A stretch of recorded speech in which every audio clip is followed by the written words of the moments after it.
The week's end top stories at NBR. The first to roll out of the Freightways R&D unit.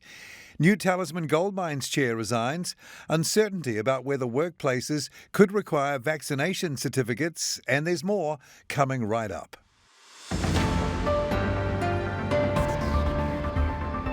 Kia ora and welcome to NBR This Week. We start with a wrap of the end of the week's top business stories from the authority in New Zealand business news since 1970, nbr.co.nz. Then we'll take a look back at the top NBR Today stories from the past week. I'm Paul Brennan. Thanks so much for joining us. Most people associate Freightways with couriers, with the New Zealand Couriers, Post Haste Couriers and Castle Parcels brands, among others, under its umbrella. The MyChecks vetting system is the first to roll out of the company's R&D unit, the Startery, starting as a service provided by Freightways to the Ministry of Justice, which, like many organisations, needed to do extensive vetting of people. Joining the NBR's Dita DeBoni was Freightways CEO Mark Trohier. There was an opportunity that we saw to offer that as a retail offer out to business customers and in fact consumers, and add a whole lot more to it. So it came out of a complementary product that we'd developed where we saw the opportunity, and we've spent a lot of time talking to customers and really understanding if the prototype we've developed hits the nail on the head in terms of what they're after. Freightways CEO Mark Trohier with Dita DeBoni there. New Talisman Gold Mines chair Charbel Nader has resigned with immediate effect, and the company's board will meet to appoint a new chair on Monday. The move followed its withdrawal of a $3.5 million rights issue and discord among directors about the direction of the business. Nader, who is based in Victoria, had served on the board since August 2016 and was appointed chair that December. On his appointment, New Talisman described him as an investment banker with extensive experience in corporate finance and strategic advisory and board roles, including experience in mergers and acquisitions project finance. ACT leader David Seymour says the uncertainty about whether workplaces could require vaccination certificates was creating more anxiety. Seymour told the NBR ACT would amend the Health and Safety at Work Act to make it clear businesses could require a vaccine certificate or a negative COVID test. Hospitality NZ CEO Julie White said it had advised the government Thursday that a specific law was needed to exempt firms from the Bill of Rights, Privacy Act and the Human Rights Act. NBR's week-long M&A feature, Dealmakers 2021, is finishing up today, Friday. It's all about what's next, the M&A trend for 2022 and whether anything can stop the flow. Go to nbr.co.nz and see the full set of Dealmaker 2021 articles from Hamish McNichol, Will Mace and Andrew Bevan. The Waitakere Licensing Trust's monopoly over West Auckland liquor sales is in question after a community group delivered a petition seeking competition. The West Auckland Licensing Trust's Action Group's petition generated 37,500 signatures from the region, well up on the 17,000 needed to constitute a vote. The signatures will need to be validated before any vote is announced. The campaign group wants alcohol to be sold in the same way it is in most parts of the country, including ending a ban on supermarket sales in West Auckland and allowing privately owned liquor stores. WildTag spokesperson Nick Smale said it had always been confident there was a strong appetite for change, confirmed by the Trust's own market research. He said it showed 56% of residents support competition. Those are our top stories as we head into the weekend, the full versions of which, along with all our breaking business news, columns and opinion, are at nbr.co.nz right now.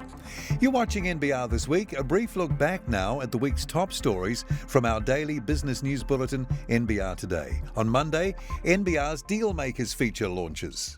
NBR's week-long series Dealmakers 2021, New Zealand's M&A BLITZ, has started. We're taking an in-depth look at New Zealand's record levels of mergers and acquisitions. And joining me to talk about the project was the NBR's Hamish McNichol and Will Mace. Yeah, about 2 months ago, I think, just as we first went into lockdown again, we sent out a whole bunch of surveys to a bunch of law firms and corporate advisors and the like to get a bit of a sense of what they've been up to. Just the insights, the interviews that we've gotten. I think, I spoke to Goldman Sachs CEO Andrew Barclay, and so there will be a sort of a profile on him and some of the other top deal makers. And look out for Dealmakers 2021, New Zealand's M&A BLITZ, right through this week at nbr.co.nz. It's NBR This Week, the week's top stories from our daily video business news bulletin, NBR Today. From Tuesday, a new KiwiSaver scheme. A new KiwiSaver scheme has launched this week.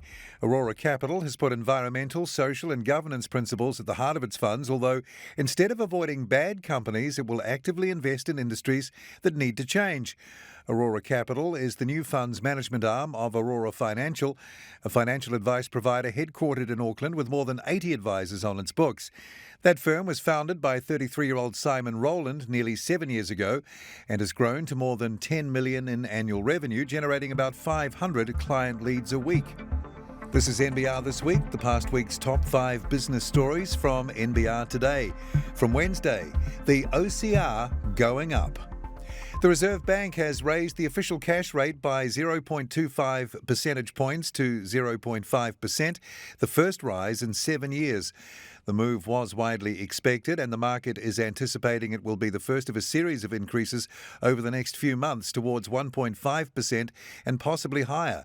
The bank's Monetary Policy Committee said in a statement that the level of global economic activity had continued to recover, supported by accommodative monetary and fiscal settings and rising vaccination rates that enabled a relaxation of mobility restrictions. It's NBR This Week, the top business stories from our daily video news bulletin NBR Today. From Thursday, misleading advertising called out. South Auckland Property Development and Investment Group Duval has been ordered by the Financial Markets Authority, FMA, to remove misleading or deceptive advertising. Material promoting the Duval Mortgage Fund Limited Partnership contravened fair dealing regulations that ban misleading, deceptive or unsubstantiated claims, the FMA said. The Duval Mortgage Fund advertising created the impression the investment was low risk, when in fact property development and its associated financing were inherently risky, the agency said. This was effectively a performance-based fee, and Duval was not transparent about it, the FMA said. This is NBR This Week. Now we're up to Friday's top story. The government-backed New Zealand Growth Capital Partners has appointed Financial Markets Authority boss Rob Everett as the Crown-owned company's new chief executive. Everett has spent the past 7 years as FMA CEO. He will leave the FMA at the end of this month and start the new role at the end of January. He's being replaced at the FMA by Samantha Barris. NZGCP Chair David Small said the agency was fortunate that Everett's decision to leave the FMA coincided with its search for a permanent CEO. You've been watching our review of the week's top 5 NBR Today stories. You can find the full versions of those stories and more, along with all our daily breaking business news, columns and opinion at nbr.co.nz right now. Saturday at NBR, Fact or Fiction, Brent Edwards and Grant Walker debate the week in politics, and Sunday, Neville Gibson reviews Margaret Wilson's new book. I'm Paul Brennan. Thanks for watching NBR This Week. Have a great weekend. I look forward to being with you again from Monday with another NBR Today.